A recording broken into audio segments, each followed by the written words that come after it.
So good evening. Thank you all for coming tonight. It's a beautiful day. It's a great day for barbecuing and whatnot, so thank you for coming out.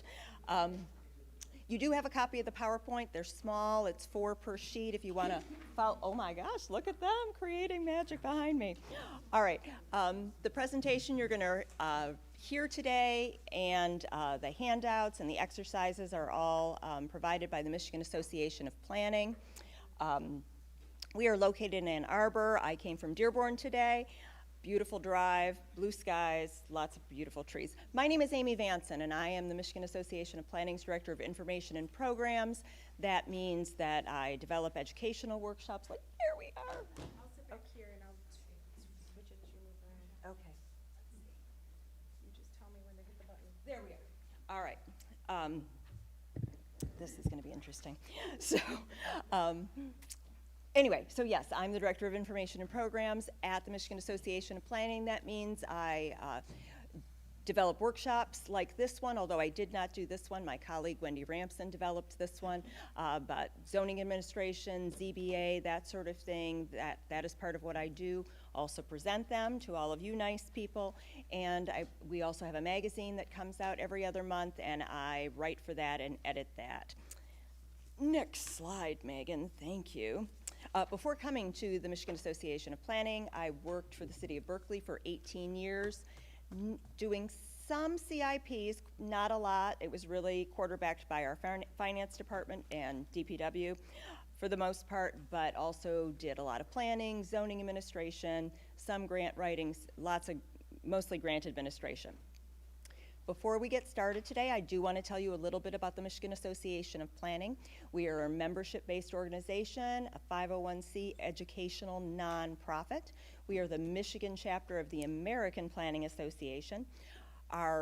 We were not called MAP in 1945, but our precursors were established in 1945. For years, we've been developing educational products, publications, and really advocating for land use decision makers such as yourselves for all of that time. We have some members here tonight and some folks who are not members. If you have that Join Now brochure or Why Join, you are not a member. And so turn to somebody that doesn't have one and ask them all of the great things that a membership gets you. So you do get discounts on workshops like today. So if you look through your workshop catalog, which I'll get to in a minute, and you say, oh, we really need one of those too, as a member, you get a discount on it. You also get the Michigan Planner magazine, and we have events around Michigan throughout the year, and members get discounts on that. All right, your packet. I usually have a packet in my hand, but we were doing that. In your packet, you have a completion certificate, and somebody said, oh, I can leave. Yes, we're all adults. You could just cut out with your certificate and leave. You have a workshop evaluation, that acid green. Please fill that out. Let us know how we did. We want to make sure, this is our whole job. We want to make sure that you all get the information that you need to make the best decisions for your community. And if we miss the mark somehow, we'd like to know that. And if you liked me, say that. And if you didn't like me, please provide constructive criticism only. But definitely let us know how we did, because we want to know. And if there's workshops that you are interested in and you would like more information on that, please provide your contact information at the end of it. I'd be happy to contact you. We do not sell emails. I'm too busy doing other things. So absolutely, you can provide that and it will be safe. All right, so workshop evaluation. You have a publication catalog that is light blue. I think some of you may have like a light green one. It's the same information. Those are all the publications that we have around our office that we can sell to you. You have the capital improvements workshop softbound booklet with you today as part of that. Most of our booklets are part of a workshop as well, but you do not need to take the workshop. If you just really want to nerd out on zoning administration and you don't want to take the 4-hour course, you can just buy the book. That is okay, along with all the rest of them. You've got a workshop catalog. That's the bright colored one that sort of is tabloid if you unfold it. That at the time of printing was absolutely up to date. Our website has more workshops on it because we are adding them. We try to add a couple a year to make sure that you guys, again, are getting the information that you need. You have a copy of the PowerPoint, like we were just talking about. And you've got the reference book that I mentioned. Go up. Yep, sorry. Wait, hold on. Honey. Going. Yep. All right. Now we're going to get started. So today, I'm going to talk about the purpose of a CIP and how state requirements apply to your community. I'm going to focus on the relationship to the CIP and the master plan and how to build a successful CIP review committee. And I'm also going to touch on the related review of public project, the related topic of the review of public projects. And then at the end, that's like me talking for 45 minutes. At the end, there'll be a bathroom break. Come on back, and then we're going to complete a fun hands-on exercise. I swear it's fun. It's kind of like the game of Clue, but instead of a murder in a mansion, it's going to be a CIP review committee, and you can sort of, as much as fun as you want to. There's different roles, and you can really conjure up, and it's maybe cathartic. You're a natural thespian, or you're whatever. You can have fun, as much fun with it as you'd like. So there's different roles in that project. So I know we've got different folks here today. So when I saw coming in, this is jointly owned with a couple of townships in the village. So who here is from the village of Romeo? Most everybody. All right, village of New Haven? All right. Who's elected? Okay, who's on the planning commission? All right. Tree board. Tree board, thank you. Who did I miss? Downtown Development Authority? All right. I heard Cemetery Commission, Sandra? Supervisors, police, wastewater, DPW. Oh, we've got staff. And legal. Are you guys the staff? Staff, all right, cool. All right, so this is going to be fun. All right. So, now that I've asked that question, let's start with another question. How many of you guys probably do, have a really good idea of what a capital improvement plan is? Does anybody want to share what their definition is? Want to share with the group? It's a safe place. All right, we're being shy, we're going to move this along. So CIP is an acronym for a capital improvement program or plan. It's exactly the same thing. Some people say plan, some say program. It's the same. It's like the ZBA and the BZA. It's the same thing. So at a minimum, a CIP is going to help a local unit of government plan for its near-term public infrastructure needs. The CIP process involves identifying those needs, and then figuring out what resources of funding you have available, and then scheduling that all out over a period of time. But if you look at it a little more broadly, it's really more than just an exercise in fiscal responsibility. It's an important tool for implementing your community vision or your master plan, right? And this is what the government finance officers say about CIPs and master plans. And again, your community's vision for the future should be articulated in the master plan. And I'm thinking most of you know this, but a master plan by state law focuses on the physical development of land, right, and infrastructure, and it provides recommendations on how to implement that plan.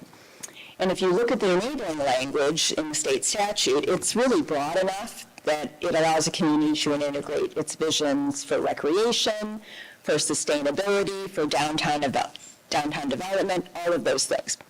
And so if you are in a community that has maybe various plans that have been developed by various entities, you might want to incorporate all of those into your master plan, even if it's just by reference, because of the weight that a master plan carries with state law.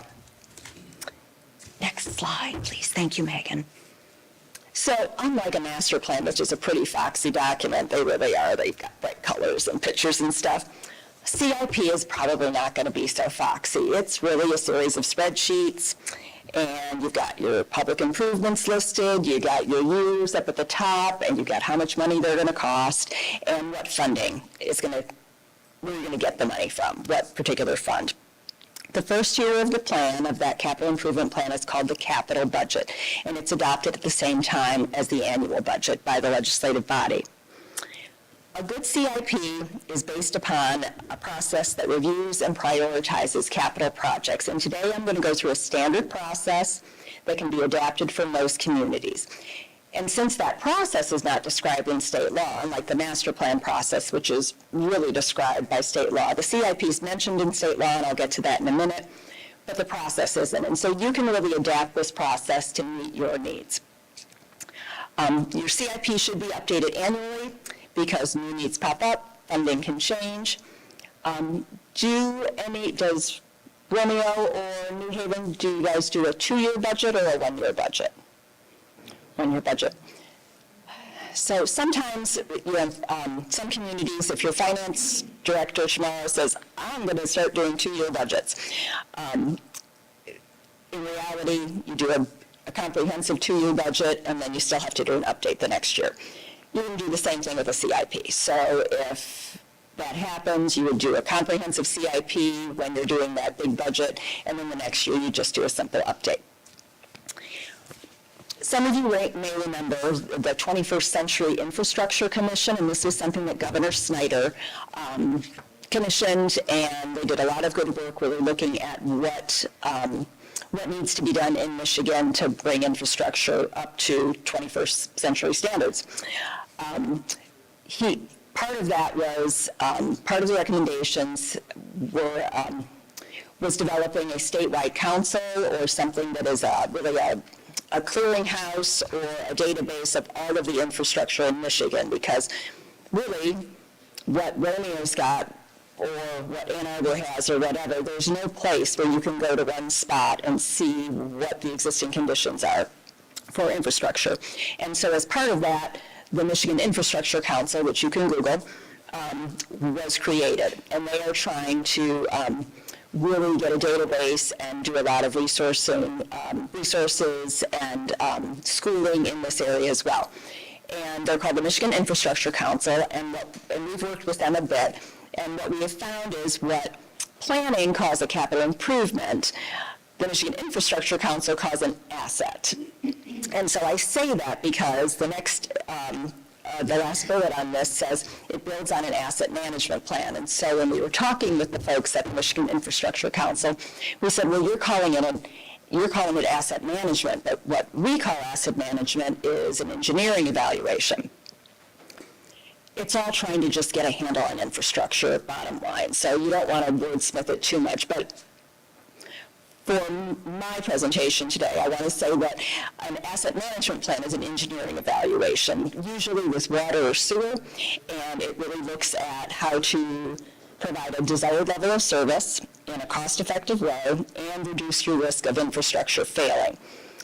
A CIP is going to look at that broader, right? So you might know, okay, this is what the asset management plan says about our water and sewer system, and we know what that's going to cost, but meanwhile, what do we do about the buildings? What do we do about our parks? What do we do about all of these other things? So again, if you have an asset management plan, that's great. That's going to be just for that one system, but you're going to want to look more broadly at all of the stuff that you have in your community. All right, here is a working definition of what constitutes a capital improvement. And since I'm with the Michigan Association of Planning, I'm going to focus on the planning use of the term. In some cases, the accounting definition may be different. So it's a change to a physical facility or capital asset. It's publicly owned infrastructure or equipment. They are projects that meet a certain cost threshold, but that cost threshold can vary from community to community. And they are projects that are supposed to last a long time. And this is where you get into how you sort your spice jar. So some communities only include items that can be depreciated. Others take a broader view of what constitutes a capital improvement. Where I worked in Berkeley, we had a finance director that, for whatever reason, he liked to keep his equipment in one spot and his improvements in another. As long as you're sort of keeping track of all of your assets, it doesn't really matter. You just kind of want to know what you've got. And if you want to sort the spice jar alphabetically or by color, it doesn't matter. You just want to keep track of all of it. All right. Here is, and look at capital project versus maintenance, here is some guidance from the Internal Revenue Service about what constitutes a capital project as compared to maintenance. And today I'm not really going to get into a whole lot of that, because in reality, when you start looking at funding and budgeting, you're going to be looking at all kinds of costs, right? You're looking at not only how much is it going to cost to buy that land and create that park, but you also have to look at how much is it going to cost to mow, and how much is it going to cost to fix the playground equipment when it ultimately fails, because things do, and how much is gas costing for the lawnmowers and all of that. So you're really looking at all of those costs. But what I want to emphasize today is that by taking a close look at your infrastructure needs, and again, thinking about the life cycle costs of those assets, you're going to be helping to keep your operation costs in check and your maintenance costs in check, not just for you, but for your successors, right? Because we're not all here for forever, and we want to hand something better than what we got, right? That is, I think, why we are all in this business. So here are some examples of typical CIP projects. And I'm going to walk over this way, and I'm going to stop talking so he doesn't yell at me.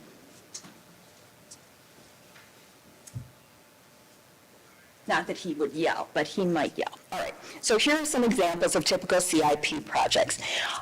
Now I know villages and townships, they're sort of layered, right? Do you have any facilities that you own that somebody else operates? This facility that we're kind of in. It's shared, right? Parks and Rec. It's our property, we own it, and Parks and Rec leases it and runs the property. Right. So is Parks and Rec a separately elected board? Oh, They're interesting. their own commission. Oh, interesting. So it's not appointed by, it's, Well, the township's not the village. interesting. Okay. So, all right. So in that case, what you'd really want to think about is if you've got that kind of relationship going on, you might think, well, okay, they're in charge of that. Let's say one community that I worked in, they had a separately elected library board, but the city owned the building, right? So it's like the music band, right? They owned the books, but the city owned the building. But really what you want to do is you both want to keep track of that building, right? Because it's, if something should happen, it's ultimately probably on you as opposed to the other one. So, but you also want to coordinate, right? You want to figure out a way to share in costs whenever possible, which obviously has happened a lot when I see this and I see township, and village. Really, there's just only so many there's only so many resources, right? And you've got to start sharing. So that's fantastic. So again, you want to talk to each other and you want to figure out, what are you doing? What are we doing? Is there an opportunity to share some expenses? Next slide. There are gray areas. Fire trucks cost a lot of money. Cars, trucks, technology, equipment, this takes a huge chunk out of a budget. So this could certainly meet the significant cost standard of a capital improvement. And again, each municipality gets to pick their own definition of what a capital project is, but you could probably make the case for many of these on this slide. And then the next one are typically not included in a CIP. They would still be in your budget, but not in the CIP. And that's because they're either reoccurring maintenance costs or it's equipment that's not considered a fixed asset. And we are now at the first break, questions. So if you do have any questions, let me know. But while you're sort of thinking about what I just said, think about all of the assets that are in your community. I live in Dearborn, and it's a big city, and we've got an ice arena and a swimming pool and lots of swimming pools, some indoor, one indoor, a bunch of outdoor. And so those are all things that would need to be in a CIP. In some cases, you're going to need outside experts to give you an assessment. If this is your first time going through a CIP, you're going to need to figure out, well, what shape is the roof in? What shape are the lights in? And you might need an engineer, like I talked about with that asset management, to look at your, say, sewer or water system. But in other cases, your municipality staff is going to know. So for instance, playground equipment, do we need to replace it? What about the lights? There's probably somebody at the municipality that knows that. And this is my big shout out to staff, because most Michigan communities have very enterprising staffs, because they've been doing an awful lot with very little for a really long time. And so they've been figuring out how to manage without enough money. So think about your in-house experts and think about who knows what about the buildings in your community, and see if you can get that information memorialized in your CIP. Are there any questions on that first section? All right. I think we're almost back on time. All right.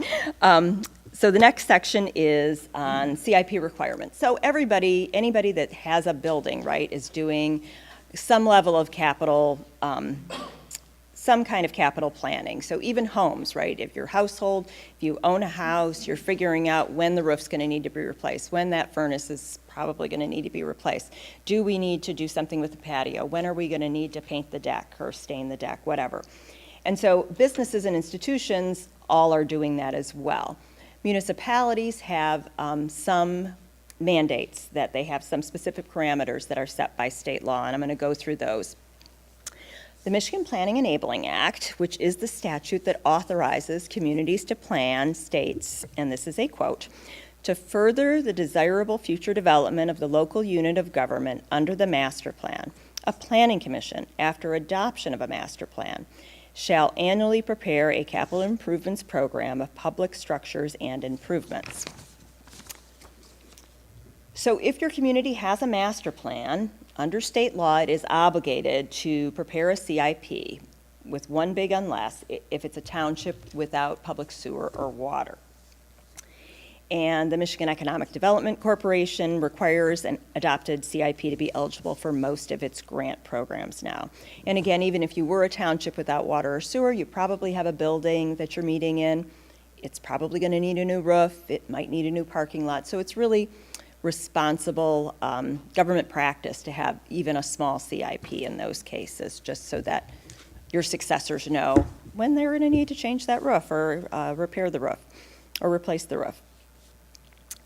Under state law, the Planning Commission is the one that's tasked with preparing the CIP unless the municipality has delegated this task to staff or the elected body. And so often we get questions like, well, why the Planning Commission, right?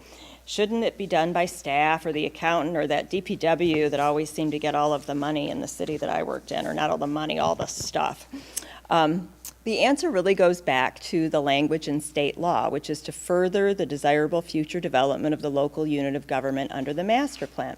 So when you think about it, capital improvements, whether they're above the ground or in the ground, are really a major way to implement that master plan. And we'll talk a little bit about the master plan in a bit, but when you really look at the implementation section of your comprehensive or master plan, it's probably filled with a whole bunch of capital improvements, right? And so this is really the way to implement that master plan. All right. Another reason to have the Planning Commission as part of this is because the state act requires the Planning Commission to review public projects, and I'll circle back to that in a minute. The statute states, so the Planning Enabling Act states that at a minimum, staff from relevant departments need to be involved in the CIP process. But ideally, the process would include adjacent communities, right, which you guys are all familiar with, and really representatives from state or federal agencies if you have land that is operated by them. You know, can they be helpful if you do have state lands or federal lands? And I'll give you just an idea. So our offices are in Ann Arbor, and I have a colleague who worked for the state of Ann Arbor for many years, and she's the one that had developed this workshop. And there's a university in Ann Arbor, and the city of Ann Arbor would always invite the university to their CIP review committee to participate because, you know, it's helpful to know what that university is going to be doing, right, when the city's trying to do its own thing. And the university was always really interested in coming and hearing what the city was going to do, and they would not say anything about what they were going to do. So you can invite folks to the meeting and just know that it might not work just as well as you'd like it to. But you should absolutely invite them because it's diplomacy, right? It's that long view of diplomacy. A little backtracking here, the Michigan Planning Enabling Act has requirements for a master plan that can really provide the foundation for a CIP. So I mentioned that implementation section. It's often at the back, but it can be at the front. There's no rule about that. On all of the projects that your community wants to see happen.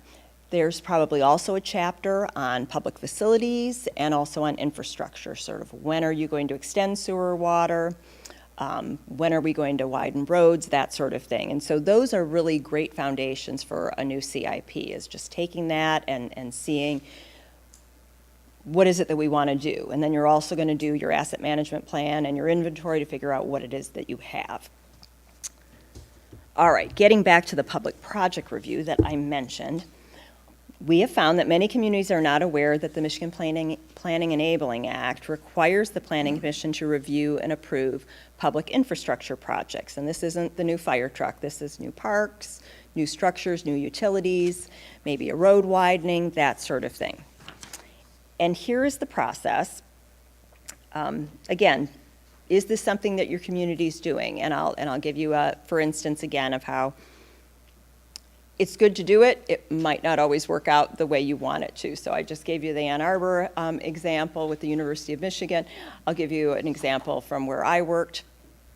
We had a complete streets resolution. Never did an ordinance because somehow I knew, I was like, we're going to end up breaking our own law. I just know this. So we had a resolution that said that, and for the most part, there were sidewalks everywhere, but not everywhere. Most places there were. But we did have this resolution that said, whenever we're going to resurface a street, if there isn't sidewalk, if it doesn't have sidewalks along it, that needs to be part of the project. Okay.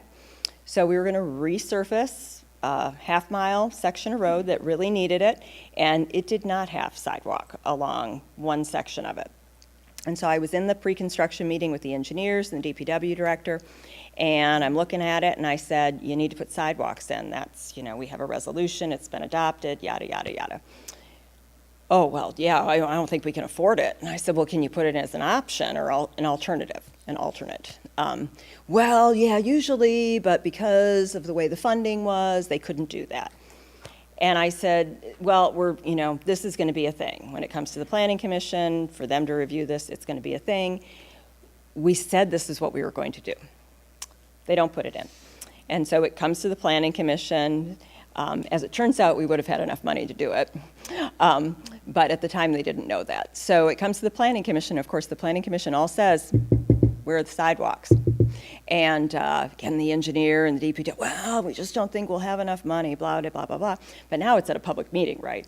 And so then it's kind of a little more of a thing. And again, what's City Council going to do? Ultimately, they approved the road resurfacing without the sidewalk going in. But I tell you all that because you do want to get this plan, these resolutions, these policies out into the fray. And what you don't want to have happen is that people work on it and they say, oh yeah, we're going to do this, and then it never gets talked about again. So you want to keep that conversation going, and you want to have it continually talked about. It's like, no, really, we need to have those sidewalks. And so I hope when they resurface it, they manage to find the money this time. So sometimes we do have to take the long view of things. All right, did we go to, where did I go? I got busy yakking. Public project review, 27, 26. I don't know, let's see. I talked about the planning enabling it, Planning Commission responsible. Yep, we did that. Oh, no. Back. About 6 more, like 4 or 5. Back. I know you talked about it a lot. I did, let's see. Sorry. I was trying to follow along. You were, and I'm terrible about Yep, 2. questions. We're here all week, folks. Any questions on that? All right. One more. Next section. All right, next I'm going to walk you through the steps for preparing a CIP. And again, having a CIP is considered a best practice for the RRC, the MEDC's Redevelopment Ready Communities Program. Shout out to RRC, fabulous website. If you haven't checked it out, they've got a lot of really great resources. All right, next slide, thank you. I will try to be better about that, Megan, sorry. You've got a really tiny one. I'll give you a larger one of this flow chart. So that's part of your handouts that you'll get during the break. This flow chart shows a typical CIP process. You can adapt it to meet your needs. And again, once I talk at you and then once you do it, because remember, got the game, the fun hands-on exercise coming up, you're gonna have a better idea of how it would work in your community. Next slide, please. So here are the steps not flow-charted, but in a list, and I've got it in 7 steps. Really, the process of developing and adopting a CIP is a way to highlight the issues that time and deferred maintenance is causing a community, and to bring a team together to prioritize those necessary fixes and adjustments. And the first step is define process, criteria, and roles. And let's dive into that. So the first step in this process is going to define you got to identify who's going to be in charge, right? Who's going to be the champion and the chief herder of cats, right? Who is going to be that person? Is it your manager or supervisor? Is it the planning commission chair? Is it that finance director? And it might not be the same person. Maybe right now there's really somebody that is really your planning commission chair, for instance. I don't know who that is, but maybe they just really like CIP stuff, and they're great at the planning commission chair job, and they really are passionate about capital improvements. But you know what? They're not always going to be the planning commission chair, and maybe the next person that comes in to be the chair, they're really great at doing all that other stuff, but they are just, the CIP is not their thing, right? You can adjust this, right? You can find another champion and another process. This is not in stone. This is a process that you should, once you go through it, evaluate, rosebuds, thorns, what were the good things, what were the bad things, and then, audit that process and amend as necessary. You're going to figure out next step, you're going to figure out what process you're going to use. And again, you'll have a better idea after walking through this and listening to me yak on what would work. Who's going to be part of this review team? A robust CIP is going to have an inclusive review team, and I'll get to that on the next slide. Once you've assembled your group, your team, everyone's going to collect information on budget projections and energy usage and what did you get done from last year, because you're certainly working on projects now. What about those service calls that DPW had to go out on? Did you do any master plan amendments? Have there been any changes in regulation that now you got to do? You're going to assemble all of that. Next slide, please. So here are some potential, there we go. So here are some potential members of a CIP review committee. And again, even if the CIP, the development of the CIP has been delegated to either staff or to the legislative body, it's really important to have the Planning Commission involved in that process because, again, I just talked about, what not to do with sidewalks and road resurfacing. So it's really great to have the Planning Commission involved in the process. And one way of doing that, if you're not going to have all of them be assigned to do it, is to have a commissioner or two on the review team. Again, if you've got significant land that's owned by others, so whether it's the state or the feds, or, I use the example of the University of Michigan, can they be helpful? And even if they're not going to be on the committee, invite them to talk. So, the road commission, right? Have them come out and talk about, what it is you are hoping for with that right-of-way, and maybe hear what they are planning to do with it, even if it's 20 years from now. This is something that I did not realize until I came to the Michigan Association of Planning. So when I was with the city, our DPW director, he kind of had sort of standing maybe twice a year, maybe once a year. You'd hear him say, yeah, we're having he'd have his MDOT person come out and, chat. And that was nice, or the road commission person or whatever. I did not appreciate at the time, so don't be me, that you really want to have those annual conversations to make sure that any of your needs and wants and what you are hoping to accomplish gets into their CIPs as well. And again, it might be in 20 years, but when they're going to resurface the road, but you really want to make sure that you are having those conversations. I will say this, whether it's SEMCOG or MDOT, if they're going to be doing work on a road, they really don't want to piss you off, right? They really don't, but they're not going to pick up the phone and say, so this master plan that you have online, is that up to date? Are you guys thinking of doing anything else? They're in their office, they got a lot to do. They're going to look at, oh, this is what the master plan says they want to do. Okay, yeah, we can do part of that, we'll do that. But if you're having conversations here about how that streetscape is so yesterday and you want to do something very different, I'm not saying to rush it and hurry up and adopt something, but definitely have conversations along the way and get it adopted and get it on your website as soon as you can, because they're not going to go, they're going to look at what's there as the thing, as what it is you want to do, not necessarily what you're talking about today. So you definitely want to have those conversations with SEMCOG and with your state agencies to make sure your CIP gets implemented into their plans as well. All right, next slide, please. All right, so you've got your CIP review committee, you're all meeting, you got your data. You got to reach agreement on a few things. So the first thing is, what are you defining your capital project as? What are we doing? Are we doing equipment versus bricks and mortar? What are we doing? You need to figure out what you're including. You need to set that monetary threshold. Typically, 20 to 50,000 is sort of the cutoff. Again, things that cost less money are still going to be in your budget, but they're just not going to be in the CIP. How far into the future do you want to look? 6 years is what the state statute says. That's the minimum, but you can go longer. And water and sewer plans need to have a 20-year plan, right? So water and sewer systems, they have a 20-year plan. Do you do 20 years? That's a lot of years. Do you do something in between? The most important thing you're going to do during this step as a CIP review team is you're going to figure out the criteria you're going to use to rank your projects. Next slide, please. The Michigan Association of Planning would encourage you to move away from priorities typically used in past CIPs, like urgent, important, desirable.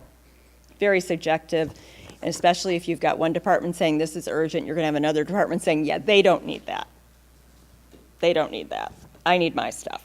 So instead, come up with criteria that are important to you as a community. We would think projects mandated by state or federal law. Those are our high priority. Projects essential to public health and safety, right? We don't want people getting hurt. We don't want people getting sick. Also very important. The key role of the Planning Commission is to highlight the importance of implementing that master plan that you've spent a lot of time and energy on. Are there projects that would go toward implementing that? Is that a criteria? Is it in the master plan? Next slide, please. Here are some other ideas. Is it economic vitality? Is it downtown development? Folks along the Great Lakes, coastal resiliency is becoming a big thing for them, especially along Lake Michigan.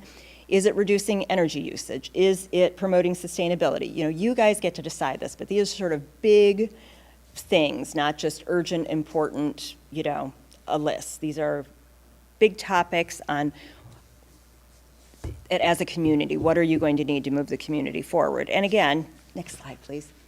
It's just going to end up in a spreadsheet, and you're going to end up ranking them. And this is the ranking. This is not something that you need something really fancy for, but you need to have conversations with each other to figure out what is it that the community really values, and what projects are going to get you there, because you're not going to be able to pay for all of them. You're just not. Next slide, please. Step 2, hold a kickoff meeting with the public. So you got your team set. You got your process defined. We would encourage the committee to hold a kickoff meeting with the public. Again, if you're not part of the local unit of government, if you're just a civilian or a business owner, this would be your time to be involved in this process. And ideally, this meeting's going to be structured not to get yelled at, but to get information from your businesses and your residents about what they want to see. So maybe they went through this master plan process, and now is the time to engage them about, so we want to see, what of all these projects you want to accomplish, and talk to them about that.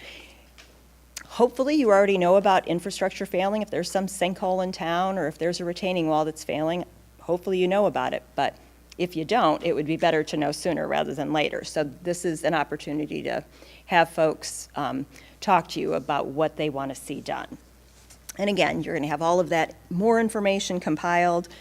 It's given to the CIP review committee, and that's going to help them identify or modify projects. Next slide, please. Here are some other reasons to involve wide range of interests in the CIP.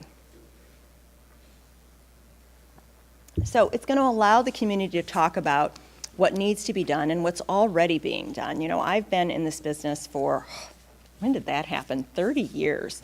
And I can't believe how expensive roads are. So I can imagine anybody outside who's not in the business, they don't know how expensive a road is. And so this is really an opportunity to talk to folks about, yeah, we have done all of this stuff, and you know, these are all the things that we still want to do. Maybe you're laying groundwork for a millage or a bond. Grant eligibility. Grants require that you have community input. You have this public kickoff meeting. We don't ever think you should just have a public meeting to check off a box, but you would be able to do that then. Even in small communities, people get siloed, right? They know what they know. They know about their own department, and they're working hard to fulfill the mission of that department. They're not necessarily paying attention to what other boards or other departments are doing. And so this is an opportunity to really break down those silos and see big picture kind of stuff. Here's an idea.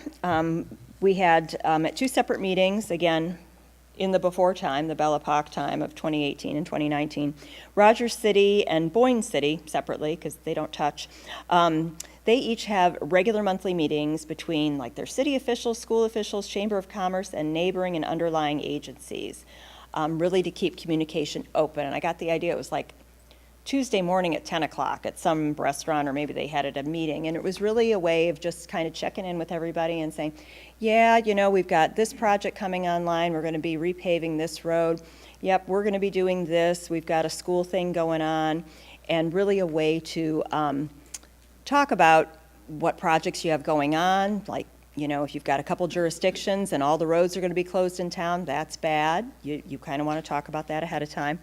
If, you know, there's going to be a parking lot that everybody thought they were going to be able to use, but it's going to be being resurfaced during that time, that's good to know ahead of time. It's also a really great opportunity. You have ambassadors then. So if a project is maybe not going quite as well as everybody would like it to, because that happens, and everyone's on top of it, and you got your punch list, but you know, Facebook, right, the talking goes on. And this is really an opportunity for you to talk to, you've got ambassadors, right? You've got your Chamber of Commerce and your school officials and whatnot. And you can tell them, yeah, you know, we're on top of it. They're doing this and this and this, and no, we have not paid them yet. And so then you've got folks that can go back to their people and say, they're on top of it. They're doing this and this and this. So it's kind of a nice way to really keep information out there that is relevant and truthful. And you also get to coordinate with other folks about upcoming projects. So we thought that was a really great idea. Next slide, please. All right, you're going to identify projects. Next slide again. So I've talked about with a brand new plan, you've got a lot of information to collect, right, about the existing conditions in your building, what assets you own, what maybe you use but you don't own, that sort of thing. And you've got a lot to assemble. And then you're going to have everything that you're going to put down in your, from your master plan and your other projects going forward.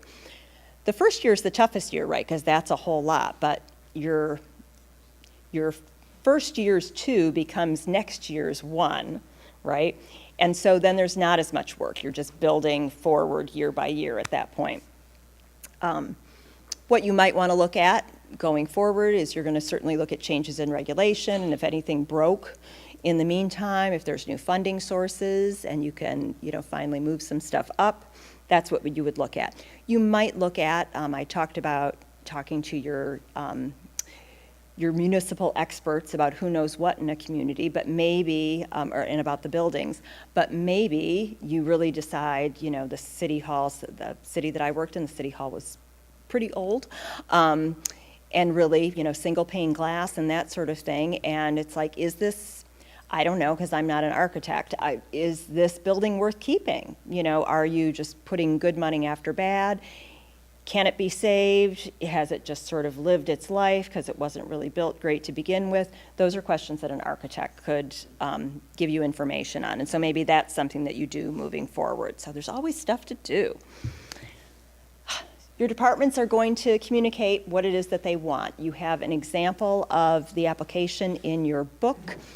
It's a robust application. Having been a department head and filled these out, it's a lot of information. So again, you have an example of one of those. If it seems overkill, then figure out what it is after, you do this the first time, figure out what is, what's a good fit, right? Because certainly you don't want to just have, a dollar amount and a single sentence on describing a project, because then you don't really know, is this project necessary or not? Or how do we rank it according to those priorities that we that we had established in the first step? So you've got your application. All right. All of the departments have submitted the projects that they think are a priority. And now you're on to step 4, which is evaluate and score the projects. So this is where you're going to use those criteria that you selected in the first. Next slide. Oh, yep, you are. Thank you. Thank you very much.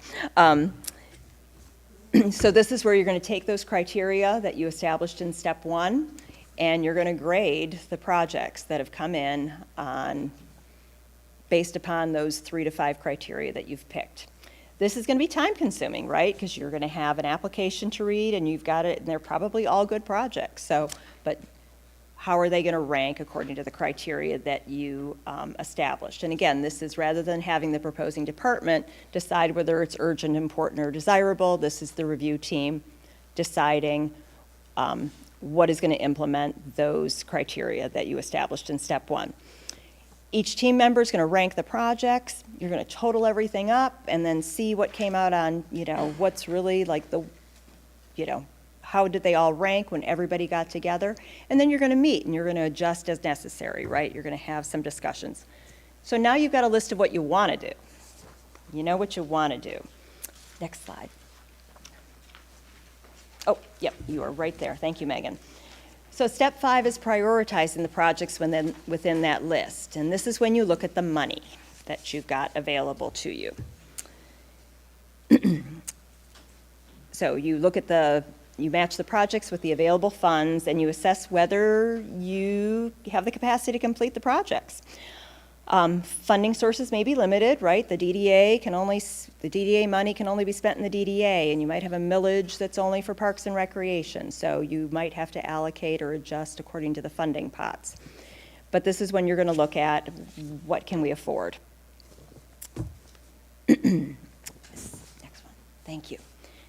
And then you're going to put it in a plan. You're going to you're going to do either spreadsheets, or I'll talk about some of the tools that are available that, make it look a little foxier than an Excel spreadsheet, but you're going to put it into a schedule.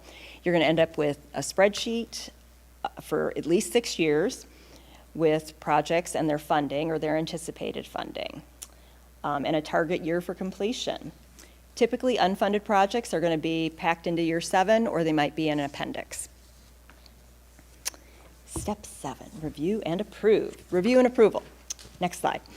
Finally, after everything is compiled and prioritized, the CIP review team would forward this to the Planning Commission. And the Planning Commission, we suggest, has a public hearing and adopts it and recommends it to the legislative body. Again, this is a suggested process. Public hearing is not stipulated under the state statute.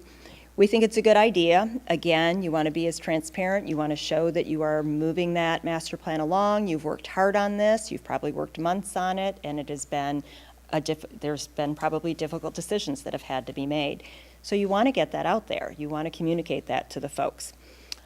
Ideally, any thorny issues have been vetted earlier in the process.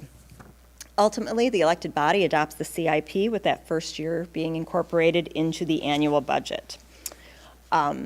Another idea that we heard from a community, and I do not remember the name of the community, apologies, but he was it was the city manager that was at one of these workshops, and he was really concerned about the timing of all of this, and I don't remember why now, because it's been years.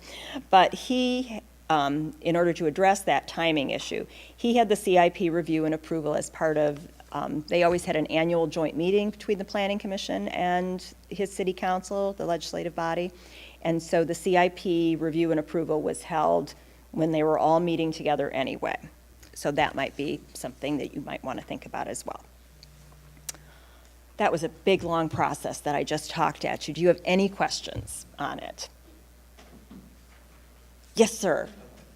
So on the, after you prioritize a project and funding the project, if you have a project that you know that has to be done within, the 6 years or 7 years, but you have no idea how it's going to be funded at that time, how are we putting that into the plan? So you know that you want to do it, but you don't know the funding for it? So it ranked very high, is what you're saying. So when you didn't know how, you really wanted to do it. But when you looked at the money, you went, oh, we don't have the money at all for that. Or it's going to take us 7 years of savings to do it? Is that perhaps? Oh, you're thinking fire truck, I was thinking our building. The building's another one, those are the two big, but we know that those are things that are gonna happen relatively soon. Yep. But the funding isn't there right now, we don't know where it's gonna come from. So, now's the time to start brainstorming if there's grants or other, funding. I know sometimes there are for fire trucks in particular.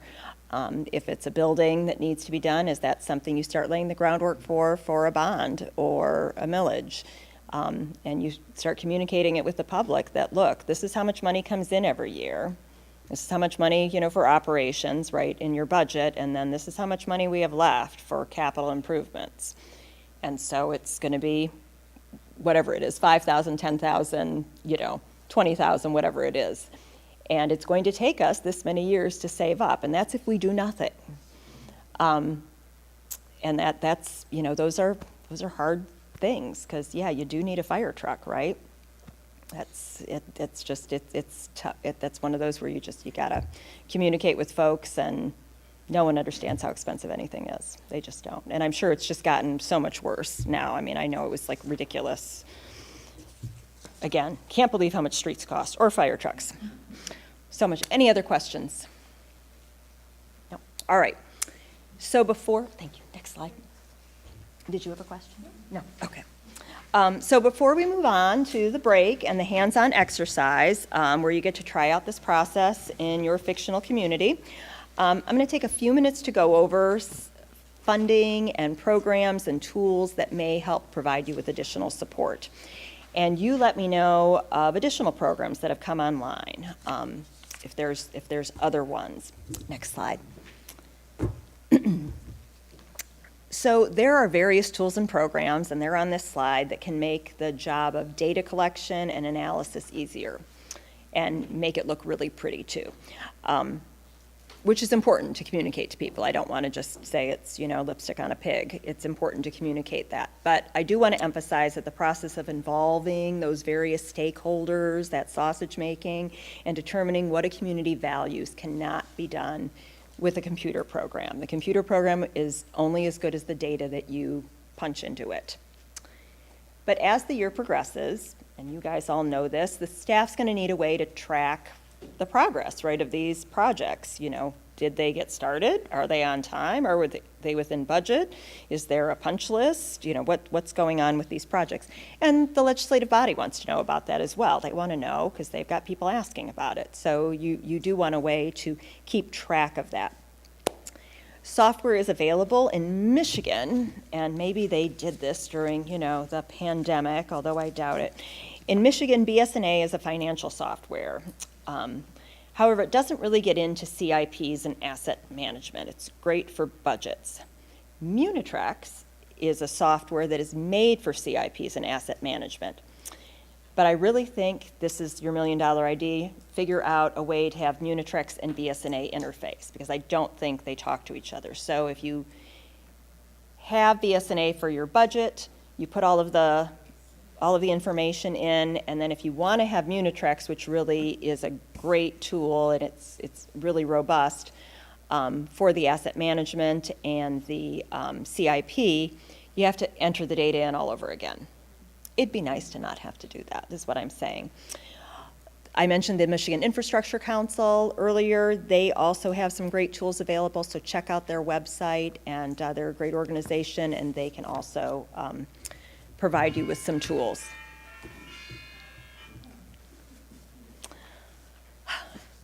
So I have focused on the planning and infrastructure aspects of the CIP because, you know, we're the Michigan Association of Planning. But I can't discount the importance of, obviously, fiscal information too. To create a realistic CIP, you're going to need assistance from your treasurer, your finance director, your accountants. To do revenue projections, you're going to want to talk to your engineers and staff about, you know, say your water and sewer.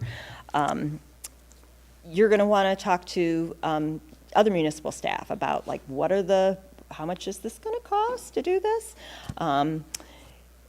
And really the entire CIP review team to come up with financing mechanisms, because, you know, at the end of the day, there's going to be a lot more projects than you're going to have money for. And so the question then is okay, is a bond, like, are they going to pass a bond? Are the folks out there going to pass a bond?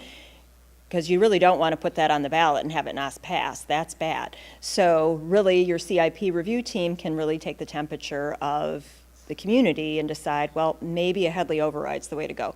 Maybe a bond's the way to go. Or maybe, yeah, no, everyone's hurting right now. We just have to, like, wait and see.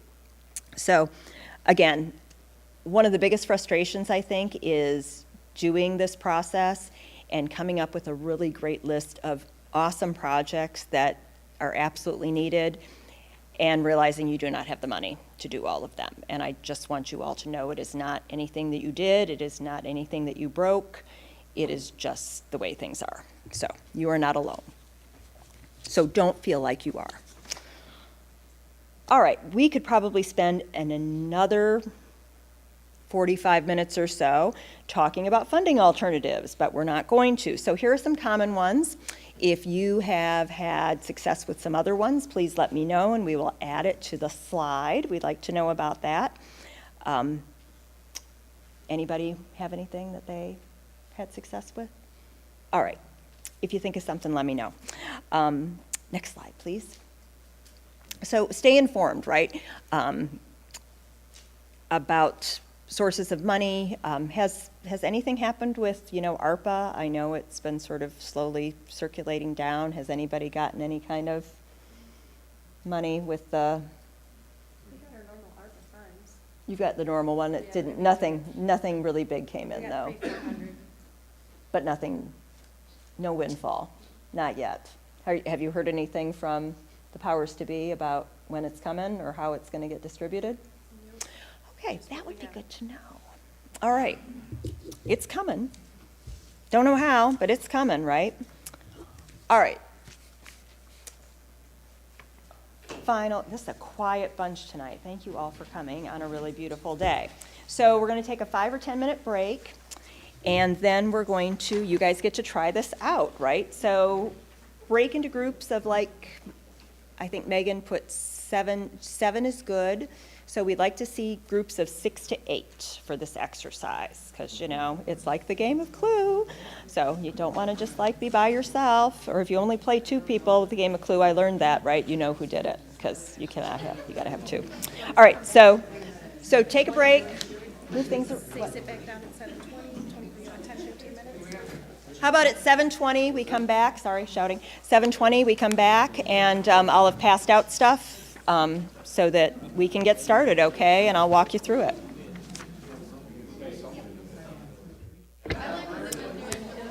Hi, everybody. It's 7:20. So now we get to the fun hands-on exercise. So you're going to develop a CIP for the Municipality of Accountability, Michigan. And, oh, it went off. All right. So you've broke into your small groups of 6 to 8 people. You will notice on the sheet that I handed you that you have roles on page 2. So imagine Colonel Muster and Mrs. Peacock and whatnot. I want to add fun names, but, you know, it's not a board game by Parker Brothers. It is, you know, adult learning. So we don't have fun names for everybody. So you're going to look at the roles. You might want to pick something that you're not. That might be a little cathartic for you. I remember we did this workshop in Chesterfield Township, and the township manager said, you cannot pick who you are. And I realized they had two groups, and one of them in each group was actively imitating one of their frequent people at the meetings. Oh, I'm sorry. So, can be cathartic. So you've got your supervisor mayor, you've got your manager, your DPW director, the planner, Parks and Recreation director, Leslie Knope fans, you can be there, or Ron Swanson. You got your representative of the Citizens for Fiscal Responsibility. He or she seems like a fun person. And in the next corner, you've got the representatives of the Citizens for a Sustainable Tomorrow. And you can read what, their raison d'etre is. And then you've got a planning commissioner. So take some time. You can thumb wrestle over, who gets to do what roles. Take 5 minutes to do that. And then you want to also, while you're at that, identify who's going to be the lead, who's going to be the chief herder of cats with this. And you might want to think, okay, who would do this in our real community? Who would it be? Would it be the manager, the mayor, the DPW director, or a planning commissioner? So think about that as well. So take 10 minutes to figure out who your roles are and who's going to be in charge, and then I will check back with you.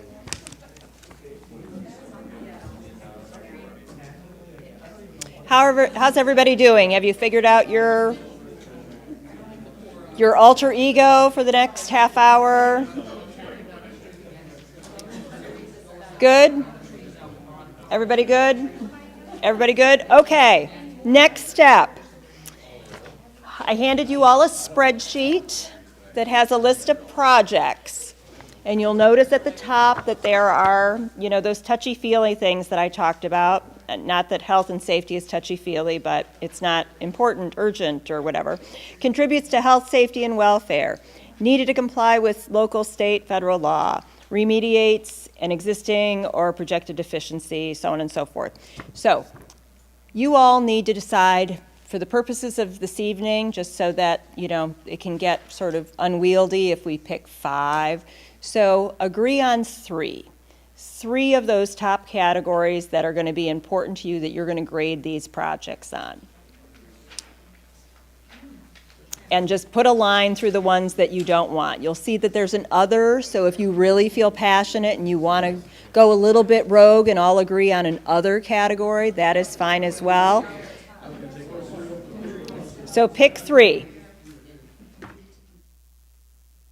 All right, everybody, once you figure out what your priorities are, right, what your list of wants are and needs, once you figure that out, and I'll come back around, let me know, because then I've got another spreadsheet that actually shows how much everything costs.